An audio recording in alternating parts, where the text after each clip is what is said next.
Now, welcome to another edition of News from Naboo with Thor's Lightning Takes. And let's get right to the news. Alright, I got two stories for you today. The first one is about Mandalorian Season 3. Excellent. Yeah, I figured you'd like that. I always like Mandalorian news. Well, Carl Weathers kind of teases a little bit of what is in store for Greef Carga in the new season. I like when he teases because his teases tend to be not compliant with Filoni's strict policy of teasing nothing. Well, you might be disappointed then. Oh, no. Usually he gives some pretty juicy stuff that I don't think he's supposed to give. Maybe he's gotten yelled at. I mean, he is a director this season, too. He is, yeah, which is cool. I don't know that he's gotten yelled at as much as he's, had the hand on the shoulder, hey, maybe not so much. They sent him to the principal's office. All right, so we are heading into that home stretch for Mando Season 3. I mean, just over a month now. So, true to form, lots of interviews are coming up with the cast and crew hyping up the show, though I'm not sure it needs any help with that. Nope. I mean, Carl Weathers is just the latest to be asked what's in store for the third season, and he dares fans not to be entertained. Are you not entertained? Some Gladiator reference there. Of You course. better know that out there. Yeah. Good movie. Of course, there isn't much that he can say, but he did reiterate some aspects of his involvement. He started out by saying, I can say this, I'm going to be in it. I can say I directed an episode of it.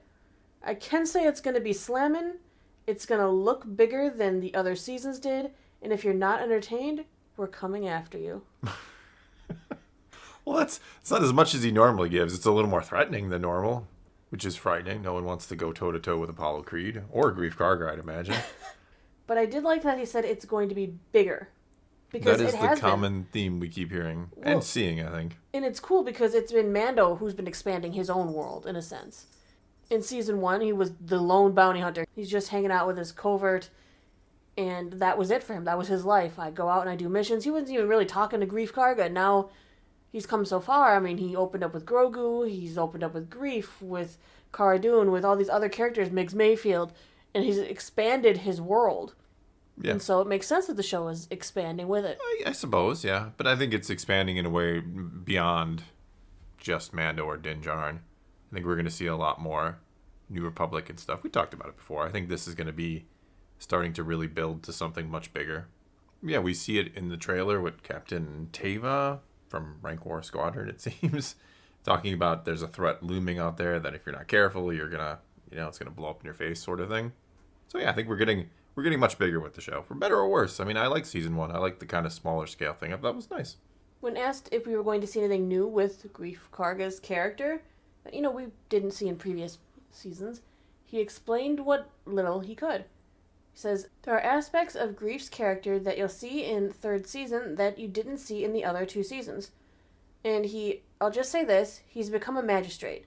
So his clothing is really kind of out there now. It's got all his finery on and beautiful colors and wearing crazy stuff and trying to keep Navarro a safe place and place that you might want to call home. I mean, what's interesting to note is Greef Karga used to be a magistrate. He was a former they have one line in a source book. Greef Karga was a former disgraced magistrate before becoming an agent of the Bounty Hunters Guild following the collapse of the Galactic Empire. So he was a magistrate at one time. Somehow he was disgraced. Somehow. No, I'm not going to even... It's too... We don't know why. It's too overdone now. And he's kind of going back to what he used to do. I'm hoping we do get some story about what happened. Yeah, little tidbits. More than digging around in a source book. Yeah, and they always have a habit of changing what's in the source books anyway. They're kind of there until we decide something else is better.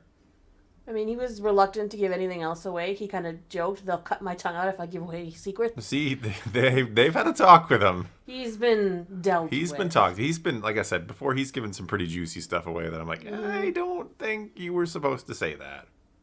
The Mandalorian Season 3 could show us the Greef Karga he always wanted to be, perhaps, before he lost his previous posting as magistrate, as he continues to evolve from the Bounty Hunter Guild leader we met in the first season to maybe a man of impeccable honor and fairness. And what we do see is we see a city attacked for some reason in the trailer. We see the Mandos kind of coming in to liberate it, I think, from... Well, we even saw in Season 2 that he started to turn Navarro around. We did, yeah. into a place, maybe of reputation in the Outer Rim. I mean, they even got their own marshal. Well, they cleaned it up, and, well, yeah, I don't think that marshal's going to be mentioned, but... Maybe they got a new marshal. Maybe. Maybe that's Paz's new role. Paz Vizsla, marshal. No one would ever vote for Paz Vizsla for, county sheriff or anything like that. He is not getting anybody's vote. Oh, poor Paz. I said it. Moving on to the next story today. Skeleton Crew wraps filming, according to post shared by the stunt team. It's weird that the stunt team's like, hey, we wrapped. Nobody else is like, we're going to post this. Well, right now, there's very little known about the upcoming series. The timeline has only now been shed by the members of the stunt team in a since deleted Instagram video. Okay. That was posted by stunt coordinator I was just about to say, George were they Cottle. supposed to talk about this? Yeah, the I think I post got our was answer. celebrating the end of filming and thanking his colleagues for their hard work.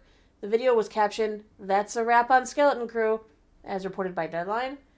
The same sentiment was captured by a stunt actor, Juliana Porter, on her Instagram story, allegedly stating that she can't wait for the world to see what's in store. Though I'm pretty sure that was deleted as well. What's wrong with that one? Well, because they don't want anything out there, so they don't even want you to be like... They don't want you getting excited for it. Hey, now, don't tell people it's going to be good. Just because the stunt group has wrapped does not mean the show has been finished. True. It just means the stunts are finished. True. They could have plenty of scenes where there's no need for stunts. Yeah, I would imagine there's a lot of scenes where there's So they might no need not for want stunts. people getting the wrong impression, thinking, like I do, that the show is done. It's wrapped, they're finished filming, when perhaps they are not. Perhaps.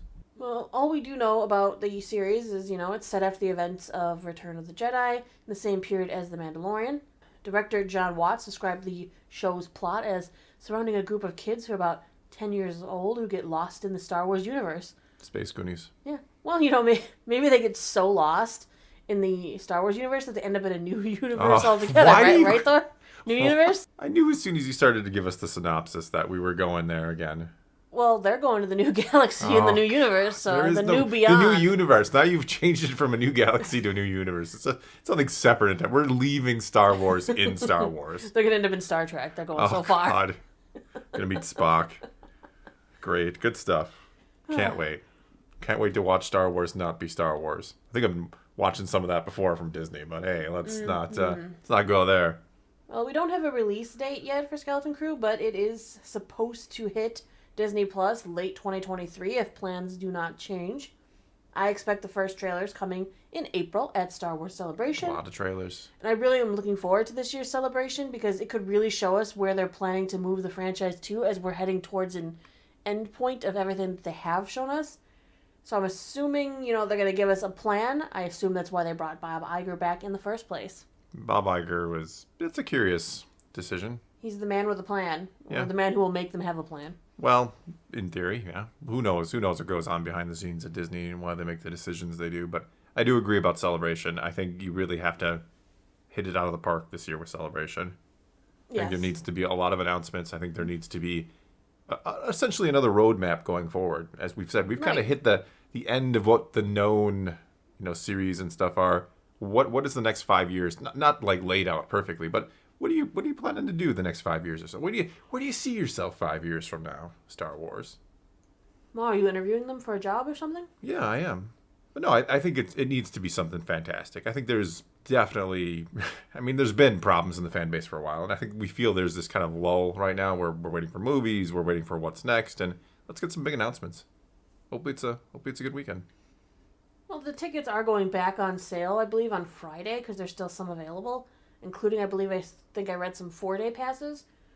So if you are in the area or plan to be, their tickets are going to be going back up. AKA in London. Yeah. The first few guests have been announced as well, and no surprise. It's the standard people who usually show up. Ashley Eckstein. I was just going to say, Ashley Eckstein will be there.